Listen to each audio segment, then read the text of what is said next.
dust is so bad that, as you can see, the road over here, that is 90th Street West in Lancaster.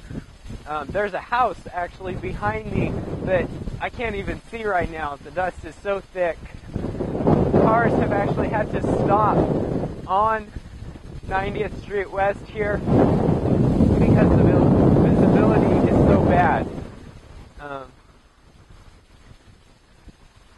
It's clearing up right now. The wind has calmed down temporarily. As you can see, there actually are roads there. The cars are still driving. None have been blown away.